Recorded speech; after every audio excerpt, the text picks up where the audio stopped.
ನಿನ್ನ ನಗಲಿ ಬದುಕಲಾರೆ, ನೀನೆ ನನಗೆ ಆಸರೆ ಬಾಬಾ, ನನಗೆ ಆಸರೆ.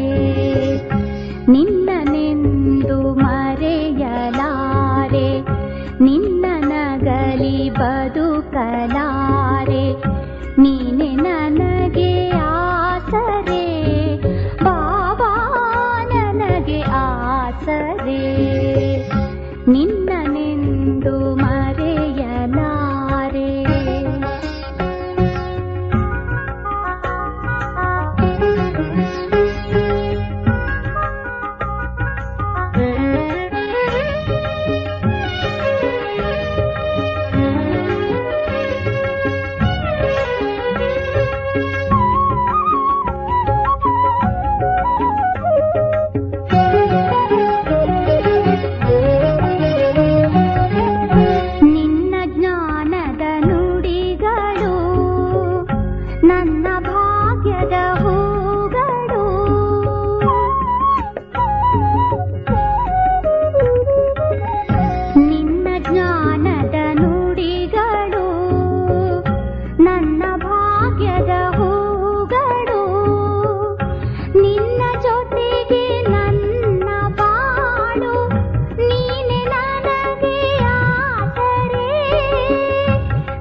ನಿನ್ನನೆಂದು ಮರೆಯಲಾರೆ, ನಿನ್ನ ನಗಲಿ ಬದುಕಲಾರೆ, ನೀನೆ ನನಗೆ ಆಸರೆ ಬಾಬಾ, ನನಗೆ ಆಸರೆ.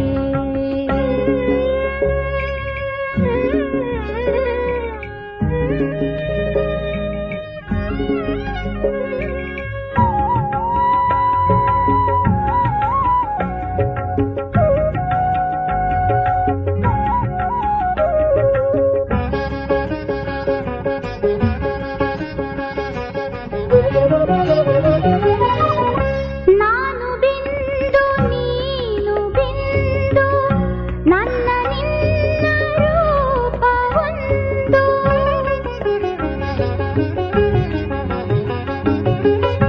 ನಾನು ಬಿಂದು ನೀನು ಬಿಂದು, ನನ್ನ ನಿನ್ನ ರೂಪ ಒಂದು. ಸಿಂಧು ನೀನು ಕಂದ ನಾನು, ಸಿಂಧು ನೀನು ಕಂದ ನಾನು, ತಂದೆ ನೀನು ತಾಯಿ ನೀನು.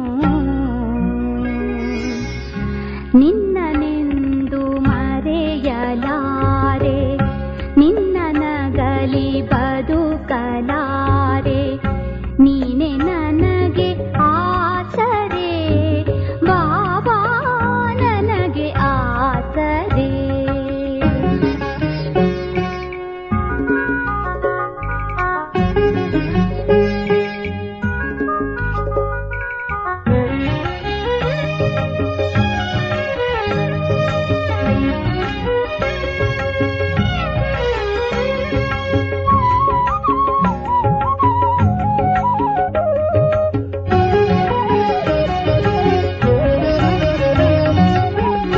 ನಿನ್ನ ಕಣ್ಣಿನ ಬೆಳಕು ನಾನು, ನಿನ್ನ ಕೊರಳಿನ ಹಾರ ನಾನು.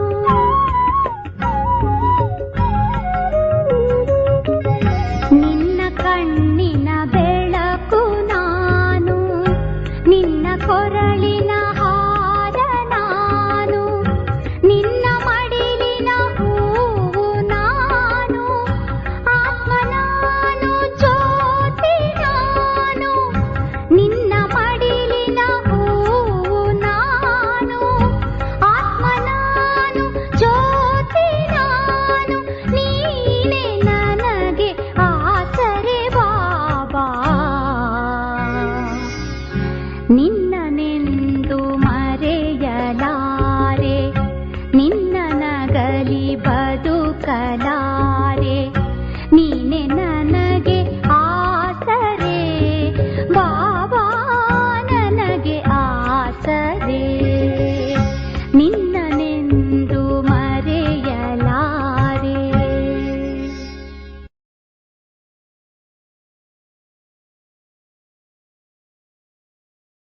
ಓಂ ಶಾಂತಿ. ಇಂದಿನ ದಿನಾಂಕ 26/7/2025.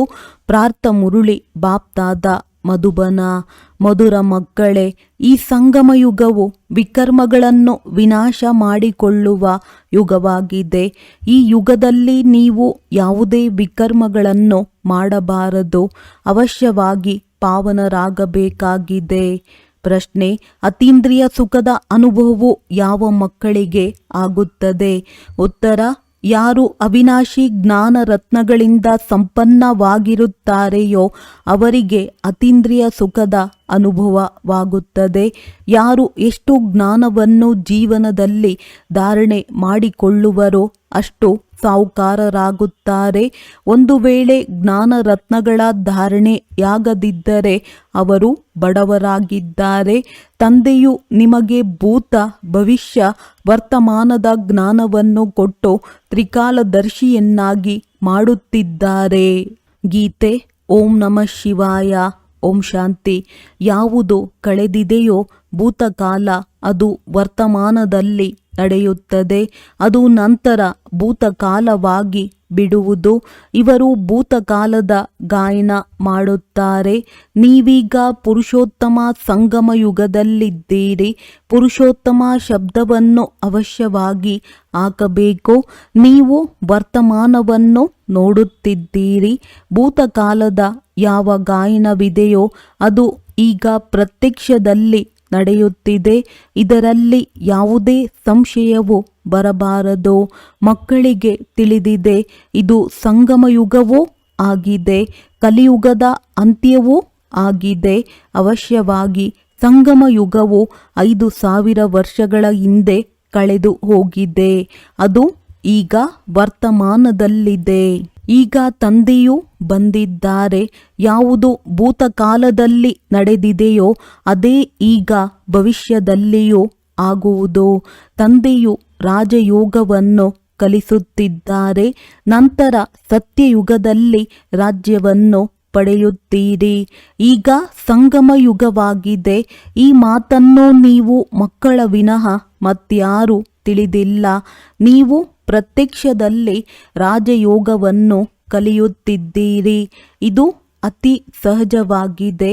ಚಿಕ್ಕವರಿರಲಿ ದೊಡ್ಡವರಿರಲಿ ಎಲ್ಲರಿಗೂ ಒಂದು ಮುಖ್ಯ ಮಾತನ್ನು ತಿಳಿಸಬೇಕಾಗಿದೆ. ತಂದೆಯನ್ನು ನೆನಪು ಮಾಡಿದರೆ ವಿಕರ್ಮಗಳು ವಿನಾಶವಾಗುತ್ತವೆ. ಈಗ ವಿಕರ್ಮಗಳು ವಿನಾಶವಾಗುವ ಸಮಯವಾಗಿದೆ. ಅಂದ ಮೇಲೆ ಪುನಃ ವಿಕರ್ಮಗಳನ್ನು ಯಾರು ಮಾಡುವರು? ಆದರೆ ಮಾಯೆಯು ವಿಕರ್ಮಗಳನ್ನು ಮಾಡಿಸಿ ಬಿಡುತ್ತದೆ. ಪೆಟ್ಟು ಬಿತ್ತು ನನ್ನಿಂದ ಈ ಕಠಿಣ ತಪ್ಪಾಯಿತೆಂದು ತಿಳಿಯುತ್ತಾರೆ. ಏ ಪತಿತ ಪಾವನ, ಬನ್ನಿ ಎಂದು ಕರೆಯುತ್ತೀರಿ. ಈಗ ಪಾವನರನ್ನಾಗಿ ಮಾಡಲು ಆ ತಂದೆಯು ಬಂದಿದ್ದಾರೆ. ಅಂದ ಮೇಲೆ ಪಾವನರಾಗಬೇಕಲ್ಲವೇ? ಈಶ್ವರನ ಮಕ್ಕಳಾಗಿ ಮತ್ತೆ ಪತಿತರಾಗಬಾರದು. ಸತ್ಯಯುಗದಲ್ಲಿ ಎಲ್ಲರೂ ಪವಿತ್ರರಿದ್ದರು. ಭಾರತವೇ ಪಾವನವಾಗಿತ್ತು. ನಿರ್ವಿಕಾರಿ ಪ್ರಪಂಚ ವಿಕಾರಿ ಪ್ರಪಂಚವೆಂದು ಆಡುತ್ತಾರೆ. ಅವರು ಸಂಪೂರ್ಣ ನಿರ್ವಿಕಾರಿಗಳು. ನಾವು ವಿಕಾರಿಗಳಾಗಿದ್ದೇವೆ, ಏಕೆಂದರೆ ನಾವು ವಿಕಾರದಲ್ಲಿ ಹೋಗುತ್ತೇವೆ. ವಿಕಾರದ ಹೆಸರೇ ಕೆಟ್ಟದ್ದಾಗಿದೆ.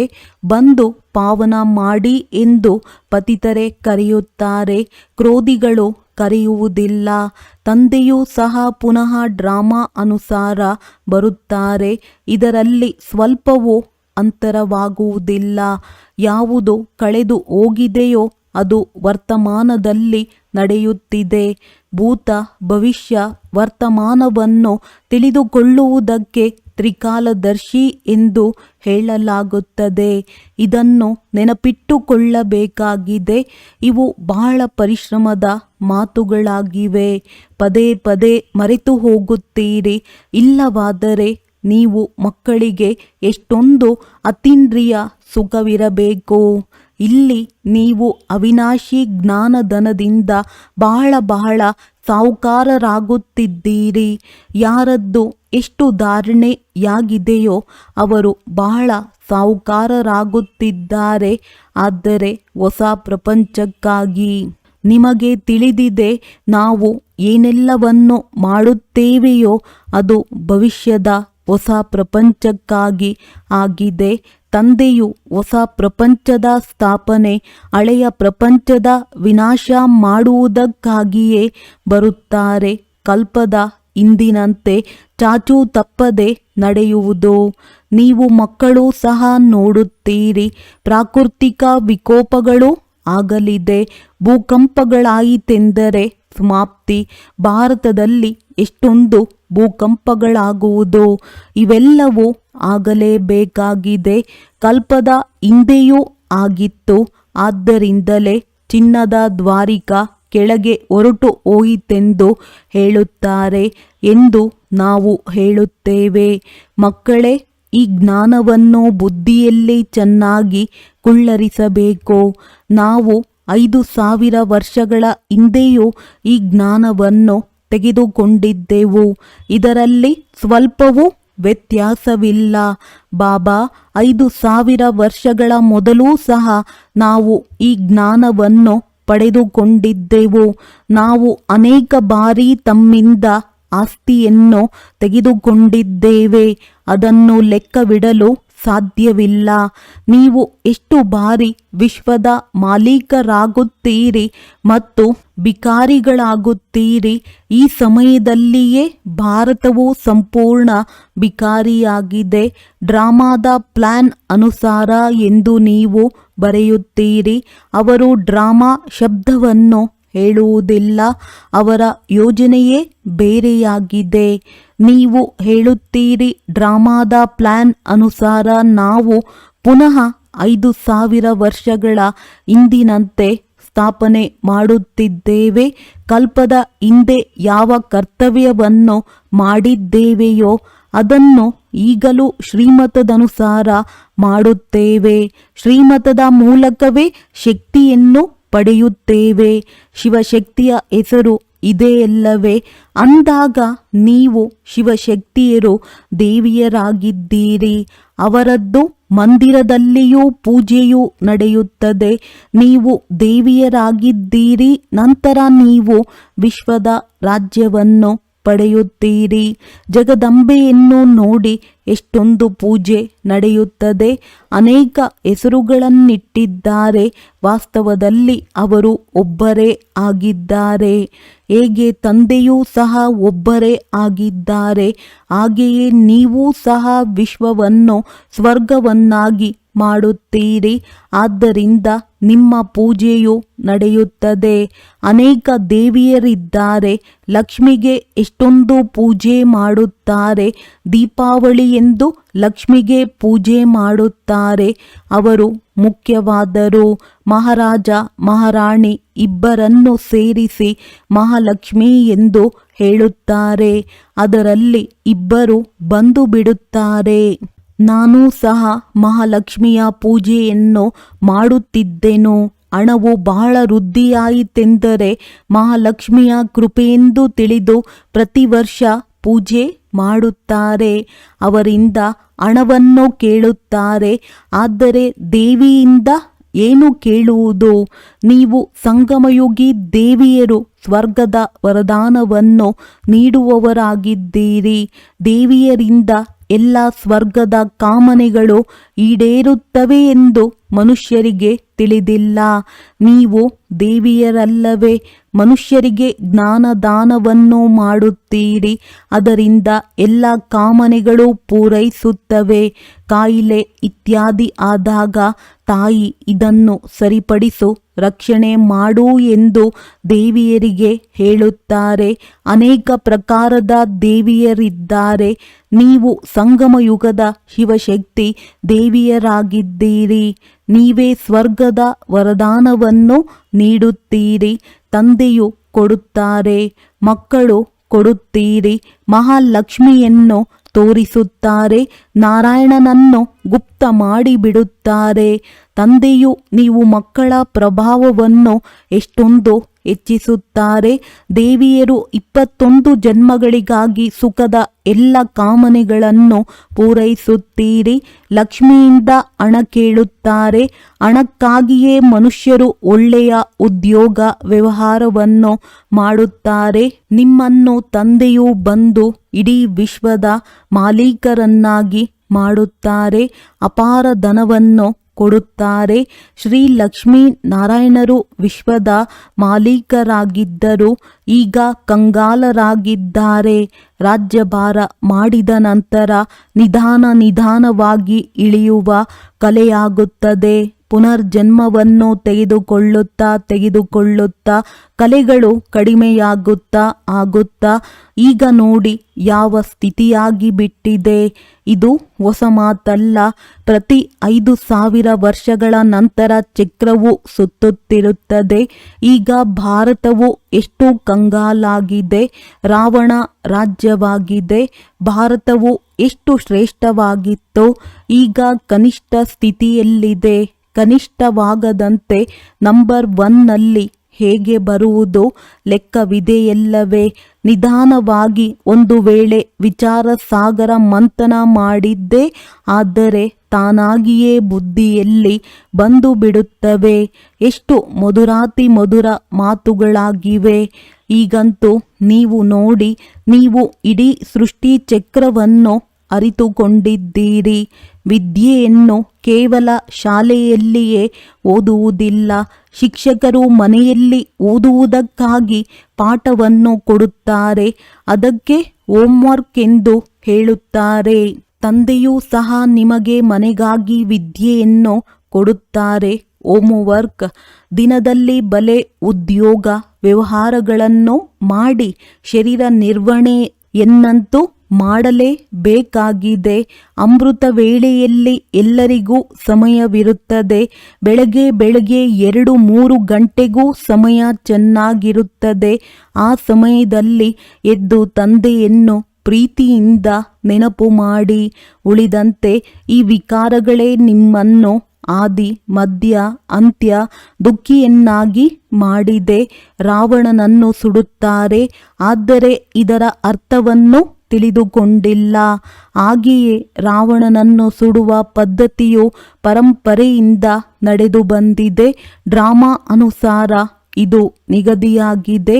ರಾವಣನನ್ನು ಸಾಯಿಸುತ್ತಾ ಬಂದಿದ್ದಾರೆ. ಆದರೆ ರಾವಣನು ಸಾಯುವುದೇ ಇಲ್ಲ. ಈ ರಾವಣನು ಸುಡುವುದು ಯಾವಾಗ ಕೊನೆಗೊಳ್ಳುವುದೆಂದು ನಿಮಗೆ ತಿಳಿದಿದೆ. ನೀವೀಗ ಸತ್ಯವಾದ ಸತ್ಯನಾರಾಯಣನ ಕಥೆಯನ್ನು ಕೇಳುತ್ತೀರಿ. ನಿಮಗೆ ತಿಳಿದಿದೆ, ಈಗ ತಂದೆಯಿಂದ ನಮಗೆ ಆಸ್ತಿಯೂ ಸಿಗುತ್ತದೆ. ತಂದೆಯನ್ನು ಅರಿತುಕೊಳ್ಳದ ಕಾರಣವೇ ಎಲ್ಲರೂ ನಿರ್ಧನಿಕರಾಗಿದ್ದಾರೆ. ಯಾವ ತಂದೆಯು ಭಾರತವನ್ನು ಸ್ವರ್ಗವನ್ನಾಗಿ ಮಾಡುತ್ತಾರೆಯೋ ಅವರನ್ನೇ ತಿಳಿದುಕೊಂಡಿಲ್ಲ. ಇದು ಸಹ ನಾಟಕದಲ್ಲಿ ನಿಗದಿಯಾಗಿದೆ. ಏಣಿಯನ್ನಿಳಿಯುತ್ತಾ ತಮೋಪ್ರಧಾನರಾದಾಗಲೇ ತಂದೆಯು ಬರುವರು. ಆದರೆ ತಮ್ಮನ್ನು ತಮೋಪ್ರಧಾನರೆಂದು ತಿಳಿಯುತ್ತಾರೆಯೇ? ತಂದೆಯು ತಿಳಿಸುತ್ತಾರೆ, ಈ ಸಮಯದಲ್ಲಿ ಇಡೀ ವೃಕ್ಷವು ಜಡ್ಜಡೀಭೂತ ಸ್ಥಿತಿಯನ್ನು ಹೊಂದಿದೆ. ಒಬ್ಬರು ಸತೋಪ್ರಧಾನರಿಲ್ಲ. ಸತೋಪ್ರಧಾನರಿರುವುದೇ ಶಾಂತಿಧಾಮ ಮತ್ತು ಸುಖಧಾಮದಲ್ಲಿ. ಈಗ ತಮೋಪ್ರಧಾನರಿದ್ದಾರೆ. ತಂದೆಯೇ ಬಂದು ನೀವು ಮಕ್ಕಳನ್ನು ಅಜ್ಞಾನ ನಿದ್ರೆಯಿಂದ ಏಳಿಸುತ್ತಾರೆ. ನಂತರ ನೀವು ಅನ್ಯರನ್ನು ಜಾಗೃತಗೊಳಿಸುತ್ತೀರಿ. ಜಾಗೃತರಾಗುತ್ತಿರುತ್ತಾರೆ. ಹೇಗೆ ಮನುಷ್ಯರು ಮರಣ ಹೊಂದಿದಾಗ ಬೆಳಕಿನಲ್ಲಿ ಬರಲೆಂದು ಅವರ ಪಕ್ಕದಲ್ಲಿ ದೀಪವನ್ನು ಬೆಳಗಿಸುತ್ತಾರೆ. ಈಗಂತೂ ಘೋರ ಅಂಧಕಾರವಿದೆ. ಆತ್ಮಗಳು ಹಿಂತಿರುಗಿ ತಮ್ಮ ಮನೆಗೆ ಹೋಗಲು ಸಾಧ್ಯವಿಲ್ಲ. ಬಲೆ ದುಃಖದಿಂದ ಬಿಡುಗಡೆಯಾಗಬೇಕೆಂದು ಮನಸ್ಸಾಗುತ್ತದೆ. ಆದರೆ ಒಬ್ಬರೂ ಬಿಡುಗಡೆಯಾಗಲು ಸಾಧ್ಯವಿಲ್ಲ. ಯಾವ ಮಕ್ಕಳಿಗೆ ಪುರುಷೋತ್ತಮ ಸಂಗಮಯುಗದ ಸ್ಮೃತಿ ಇರುವುದೋ ಅವರು ಜ್ಞಾನ ರತ್ನಗಳ ದಾನ ಮಾಡದೇ ಇರಲು ಸಾಧ್ಯವಿಲ್ಲ. ಹೇಗೆ ಮನುಷ್ಯರು ಪುರುಷೋತ್ತಮ ಮಾಸದಲ್ಲಿ ಬಹಳ ದಾನ ಪುಣ್ಯ ಮಾಡುತ್ತಾರೆ, ಹಾಗೆಯೇ ಈ ಪುರುಷೋತ್ತಮ ಸಂಗಮ ಯುಗದಲ್ಲಿ ನೀವು ಜ್ಞಾನ ರತ್ನಗಳ ದಾನ ಮಾಡಬೇಕಾಗಿದೆ. ಇದು ಸಹ ನಿಮಗೆ ತಿಳಿದಿದೆ. ಸ್ವಯಂ ಪರಮಪಿತ ಪರಮಾತ್ಮನೇ ಓದಿಸುತ್ತಿದ್ದಾರೆ. ಕೃಷ್ಣನ ಮಾತಿಲ್ಲ. ಕೃಷ್ಣನು ಸತ್ಯಯುಗದ ಮೊದಲ ರಾಜಕುಮಾರನಾಗಿದ್ದಾನೆ. ನಂತರ ಪುನರ್ಜನ್ಮವನ್ನು ತೆಗೆದುಕೊಳ್ಳುತ್ತಾ ಬರುತ್ತಾನೆ. ತಂದೆಯು ಭೂತ, ಭವಿಷ್ಯ, ವರ್ತಮಾನದ ರಹಸ್ಯವನ್ನು ತಿಳಿಸಿದ್ದಾರೆ. ನೀವು ತ್ರಿಕಾಲದರ್ಶಿಗಳಾಗುತ್ತೀರಿ. ತಂದೆಯ ವಿನಃ ನಿಮ್ಮನ್ನು ತ್ರಿಕಾಲದರ್ಶಿಗಳನ್ನಾಗಿ ಮತ್ಯಾರೂ ಮಾಡಲು ಸಾಧ್ಯವಿಲ್ಲ. ಸೃಷ್ಟಿಯ ಆದಿ ಮಧ್ಯ ಅಂತ್ಯದ ಜ್ಞಾನವು ತಂದೆಯ ಬಳಿಯಷ್ಟೇ ಇದೆ. ತಂದೆಯನ್ನು ಜ್ಞಾನ ಸಾಗರನೆಂದು ಕರೆಯಲಾಗುತ್ತದೆ. ಶ್ರೇಷ್ಠಾತಿ ಶ್ರೇಷ್ಠ ಭಗವಂತನೆಂದೇ ಗಾಯನವಿದೆ. ಅವರೇ ರಚಯಿತನಾಗಿದ್ದಾರೆ. ಹೆವೆನ್ಲಿ ಗಾಡ್ ಫಾದರ್ ಶಬ್ದವು ಬಹಳ ಸ್ಪಷ್ಟವಾಗಿದೆ. ಸ್ವರ್ಗ ಸ್ಥಾಪನೆ ಮಾಡುವವರು ಶಿವ ಜಯಂತಿಯನ್ನು ಆಚರಿಸುತ್ತಾರೆ. ಆದರೆ ಅವರು ಯಾವಾಗ ಬಂದರು, ಏನನ್ನು ಮಾಡಿದರು ಏನೂ ಗೊತ್ತಿಲ್ಲ. ಜಯಂತಿಯ ಅರ್ಥವನ್ನೇ ತಿಳಿದುಕೊಂಡಿಲ್ಲವೆಂದರೆ ಅದನ್ನಾಚರಿಸಿ ಏನು ಮಾಡುವರು? ಇದೆಲ್ಲವೂ ಸಹ ನಾಟಕದಲ್ಲಿದೆ. ಈ ಸಮಯದಲ್ಲಿಯೇ ನೀವು ಮಕ್ಕಳು ನಾಟಕದ ಆದಿ ಮಧ್ಯ ಅಂತ್ಯವನ್ನು ಅರಿತುಕೊಂಡಿದ್ದೀರಿ. ಮತ್ತೆಂದೂ ಇಲ್ಲ. ಯಾವಾಗ ತಂದೆಯು ಬರುವರೋ ಆಗಲೇ ಅರಿತುಕೊಳ್ಳುತ್ತೀರಿ. ಈ 84 ಜನ್ಮಗಳ ಚಕ್ರವು ಹೇಗೆ ಸುತ್ತುತ್ತದೆ ಎಂಬುದು ಈಗ ನಿಮಗೆ ಸ್ಮೃತಿ ಬಂದಿದೆ. ಭಕ್ತಿ ಮಾರ್ಗದಲ್ಲಿ ಏನಿದೆಯೋ ಅದರಿಂದ ನಿಮಗೆ ಸಿಗುವುದೇನೂ ಇಲ್ಲ. ಎಷ್ಟೊಂದು ಮಂದಿ ಭಕ್ತರು ಜನಸಂದಣಿಯಲ್ಲಿ ಬಹಳ ಕಷ್ಟಪಡಲು ಹೋಗುತ್ತಾರೆ. ತಂದೆಯು ನಿಮ್ಮನ್ನು ಅದೆಲ್ಲದರಿಂದ ಬಿಡಿಸಿದರು. ನೀವೀಗ ತಿಳಿದುಕೊಂಡಿದ್ದೀರಿ. ನಾವು ಶ್ರೀಮತದನುಸಾರ ಪುನಃ ಭಾರತವನ್ನು ಶ್ರೇಷ್ಠವನ್ನಾಗಿ ಮಾಡುತ್ತಿದ್ದೇವೆ. ಶ್ರೀಮತದಿಂದಲೇ ಶ್ರೇಷ್ಠರಾಗುತ್ತೀರಿ. ಶ್ರೀಮತವು ಸಂಗಮ ಯುಗದಲ್ಲಿಯೇ ಸಿಗುತ್ತದೆ. ನಾವು ಯಾರಾಗಿದ್ದೇವೆ, ಈಗ ಈ ರೀತಿ ಹೇಗಾದೆವು ಎಂಬುದನ್ನು ನೀವು ಯಥಾರ್ಥ ರೀತಿಯಿಂದ ತಿಳಿದುಕೊಂಡಿದ್ದೀರಿ. ಈಗ ಪುನಃ ಪುರುಷಾರ್ಥ ಮಾಡುತ್ತಿದ್ದೀರಿ. ಪುರುಷಾರ್ಥ ಮಾಡುತ್ತಾ ಮಾಡುತ್ತಾ ಒಂದು ವೇಳೆ ಅನುತ್ತೀರ್ಣರಾಗುತ್ತೀರೆಂದರೆ ತಂದೆಗೆ ಸಮಾಚಾರ ತಿಳಿಸಿ. ಆಗ ತಂದೆಯು ಪುನಃ ಎದ್ದು ನಿಲ್ಲಲು ಎಚ್ಚರಿಕೆಯನ್ನು ಕೊಡುತ್ತಾರೆ. ಎಂದೂ ಸಹ ಅನುತ್ತೀರ್ಣರಾಗಿ ಕುಳಿತು ಬಿಡಬಾರದು. ಪುನಃ ಎದ್ದು ನಿಂತುಕೊಳ್ಳಿ. ಚಿಕಿತ್ಸೆ ಕೊಡಿ.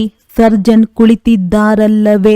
ತಂದೆಯು ತಿಳಿಸುತ್ತಾರೆ, 5 ಅಂತಸ್ತಿನಿಂದ ಬೀಳುವುದು ಮತ್ತು 2ನೇ ಅಂತಸ್ತಿನಿಂದ ಬೀಳುವುದರಲ್ಲಿ ಎಷ್ಟೊಂದು ಅಂತರವಿದೆ. ಕಾಮವಿಕಾರವು 5ನೇ ಅಂತಸ್ತಾಗಿದೆ. ಆದ್ದರಿಂದ ತಂದೆಯು ತಿಳಿಸುತ್ತಾರೆ, ಕಾಮ ಮಹಾ ಶತ್ರುವಾಗಿದೆ. ಅದೇ ನಿಮ್ಮನ್ನು ಪತಿತರನ್ನಾಗಿ ಮಾಡಿದೆ. ಈಗ ಪಾವನರಾಗಿ. ಪತಿತ ಪಾವನ ತಂದೆಯು ಬಂದು ಪಾವನರನ್ನಾಗಿ ಮಾಡುತ್ತಾರೆ. ಅವಶ್ಯವಾಗಿ ಸಂಗಮ ಯುಗದಲ್ಲಿಯೇ ಮಾಡುತ್ತಾರೆ. ಕಲಿಯುಗದ ಅಂತ್ಯ ಮತ್ತು ಸತ್ಯಯುಗದ ಆದಿಯ ಇದು ಸಂಗಮ ಯುಗವಾಗಿದೆ. ಮಕ್ಕಳಿಗೆ ಗೊತ್ತಿದೆ, ತಂದೆಯು ಈಗ ಸಸಿಯನ್ನು ನಾಟಿ ಮಾಡುತ್ತಿದ್ದಾರೆ. ಅದರ ನಂತರ ಪೂರ್ಣ ವೃಕ್ಷವು ಬೆಳವಣಿಗೆಯಾಗುವುದು. ಬ್ರಾಹ್ಮಣರ ವೃಕ್ಷವು ವೃದ್ಧಿಯಾಗುವುದು. ನಂತರ ಸೂರ್ಯ ವಂಶಿ ಮತ್ತು ಚಂದ್ರ ವಂಶದಲ್ಲಿ ಹೋಗಿ ಸುಖವನ್ನನುಭವಿಸುವಿರಿ. ಎಷ್ಟು ಸಹಜವಾಗಿ ತಿಳಿಸಿಕೊಡುತ್ತಾರೆ. ಒಂದು ವೇಳೆ ಮುರುಳಿ ಸಿಗಲಿಲ್ಲವೆಂದರೆ ತಂದೆಯನ್ನು ನೆನಪು ಮಾಡಿ. ಇದನ್ನು ಬುದ್ಧಿಯಲ್ಲಿ ಪಕ್ಕಾ ಮಾಡಿಕೊಳ್ಳಿ. ಶಿವ ತಂದೆಯು ನಮಗೆ ಬ್ರಹ್ಮ ತಂದೆಯ ತನುವಿನ ಮೂಲಕ ತಿಳಿಸುತ್ತಾರೆ, ನನ್ನನ್ನು ನೆನಪು ಮಾಡಿದರೆ ನೀವು ವಿಷ್ಣುವಿನ ಮನೆತನದಲ್ಲಿ ಬರುತ್ತೀರಿ.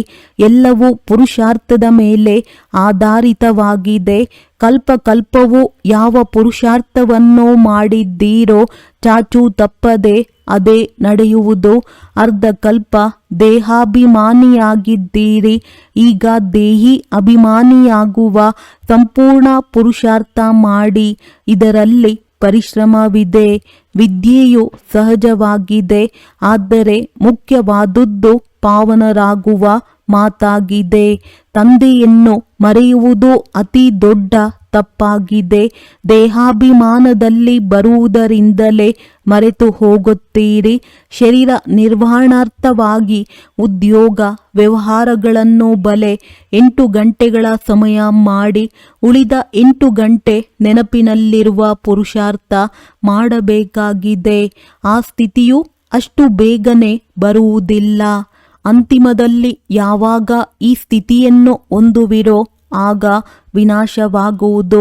ಕರ್ಮಾತೀತ ಸ್ಥಿತಿಯಾಯಿತೆಂದರೆ ಮತ್ತೆ ಈ ಸ್ಥಿತಿಯು ನಿಲ್ಲುವುದಿಲ್ಲ. ಇದನ್ನು ಬಿಟ್ಟು ಬಿಡುತ್ತೀರಿ, ಏಕೆಂದರೆ ಆತ್ಮವು ಪವಿತ್ರವಾಗಿ ಬಿಟ್ಟಿತಲ್ಲವೇ.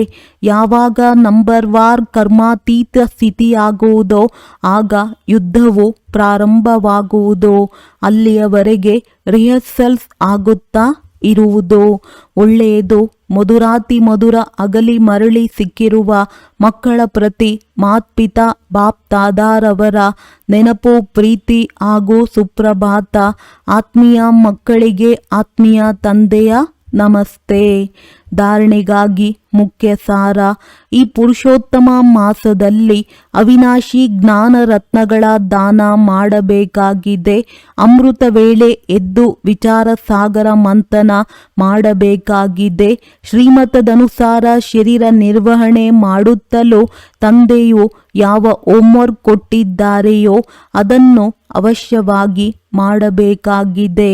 ಪುರುಷಾರ್ಥದಲ್ಲಿ ಎಂದಾದರೂ ಅಡಚಣೆ ಬಂದರೆ ತಂದೆಗೆ ಸಮಾಚಾರವನ್ನು ತಿಳಿಸಿ ಶ್ರೀಮತವನ್ನು ತೆಗೆದುಕೊಳ್ಳಬೇಕಾಗಿದೆ. ತಜ್ಞರಿಗೆ ಎಲ್ಲವನ್ನೂ ತಿಳಿಸಬೇಕಾಗಿದೆ. ವಿಕರ್ಮ ವಿನಾಶ ಮಾಡಿಕೊಳ್ಳುವ ಸಮಯದಲ್ಲಿ ಯಾವುದೇ ವಿಕರ್ಮ ಮಾಡಬಾರದು. ವರದಾನ: ಅಖಂಡ ಯೋಗದ ವಿಧಿಯ ಮೂಲಕ ಅಖಂಡ ಪೂಜ್ಯರಾಗುವಂಥವರು ಶ್ರೇಷ್ಠ ಮಹಾನ್ ಆತ್ಮಭವ. ಇತ್ತೀಚೆಗೆ ಯಾರು ಮಹಾನ್ ಆತ್ಮರುಗಳು ಎಂದು ಕರೆಸಿಕೊಳ್ಳುತ್ತಾರೆ ಅವರ ಹೆಸರುಗಳಲ್ಲಿ ಅಖಂಡಾನಂದ ಇತ್ಯಾದಿ ಇಟ್ಟುಕೊಳ್ಳುತ್ತಾರೆ. ಆದರೆ ಎಲ್ಲದರಲ್ಲಿಯೂ ಅಖಂಡ ಸ್ವರೂಪರಂತೂ ನೀವಾಗಿರುವಿರಿ. ಆನಂದದಲ್ಲಿಯೂ ಅಖಂಡ, ಸುಖದಲ್ಲಿಯೂ ಸಹ ಅಖಂಡ. ಆದರೆ ಸಂಘದೋಷದಲ್ಲಿ ಮಾತ್ರ ಬರಬೇಡಿ. ಬೇರೆಯವರ ಅವಗುಣಗಳನ್ನು ನೋಡುತ್ತಾ ಕೇಳುತ್ತಾ ಡೋಂಟ್ ಕೇರ್ ಮಾಡಿಬಿಡಿ. ಆಗ ಈ ವಿಶೇಷತೆಯಿಂದ ಅಖಂಡ ಯೋಗಿಗಳಾಗಿ ಬಿಡುವಿರಿ. ಯಾರು ಅಖಂಡ ಯೋಗಿಗಳಾಗಿರುತ್ತಾರೆ ಅವರೇ ಅಖಂಡ ಪೂಜ್ಯರಾಗುತ್ತಾರೆ. ಹಾಗೆ ನೀವು ಇಂತಹ ಮಹಾನ್ ಆತ್ಮರುಗಳಾಗಿರುವಿರಿ. ಯಾರು ಅರ್ಧಕಲ್ಪ ಸ್ವಯಂ ಪೂಜ್ಯ ಸ್ವರೂಪದಲ್ಲಿ ಇರುವಿರಿ ಮತ್ತು ಅರ್ಧಕಲ್ಪ ತಮ್ಮ ಜಡಚಿತ್ರದ ಪೂಜೆಯಾಗುತ್ತದೆ. ಸ್ಲೋಗನ್: ದಿವ್ಯ ಬುದ್ಧಿಯೇ ಸೈಲೆನ್ಸ್ನ ಶಕ್ತಿಯ ಆಧಾರವಾಗಿದೆ. ಅವ್ಯಕ್ತ ಸೂಚನೆ: ಸಂಕಲ್ಪ ಶಕ್ತಿಯನ್ನು ಜಮಾ ಮಾಡಿ ಶ್ರೇಷ್ಠ ಸೇವೆಗೆ ನಿಮಿತ್ತರಾಗಿ. ಯಾರು ತಮ್ಮ ಸೂಕ್ಷ್ಮ ಶಕ್ತಿಗಳನ್ನು ಮನಸ್ಸು ಬುದ್ಧಿಯನ್ನು ಹ್ಯಾಂಡಲ್ ಮಾಡುತ್ತಾರೆ ಅವರು ಅನ್ಯರನ್ನೂ ಸಹ ಹ್ಯಾಂಡಲ್ ಮಾಡಬಹುದು. ಆದ್ದರಿಂದ ಸ್ವಯಂನ ಮೇಲೆ ಕಂಟ್ರೋಲಿಂಗ್ ಪವರ್, ರೂಲಿಂಗ್ ಪವರ್ ಇರಲಿ. ಇದೇ ಯಥಾರ್ಥ ಹ್ಯಾಂಡಲಿಂಗ್ ಪವರ್ ಆಗಿ ಹೋಗುವುದು. ಅಜ್ಞಾನಿ ಆತ್ಮರನ್ನು ಸೇವೆಯಲ್ಲಿ ಹ್ಯಾಂಡಲ್ ಮಾಡಿ ಅಥವಾ ಬ್ರಾಹ್ಮಣ ಪರಿವಾರದಲ್ಲಿ ಸ್ನೇಹ ಸಂಪನ್ನ, ಸಂತುಷ್ಟತೆ ಸಂಪನ್ನ ವ್ಯವಹಾರ ಮಾಡಿ ಎರಡರಲ್ಲಿಯ ಸಫಲ ಆಗುವಿರಿ.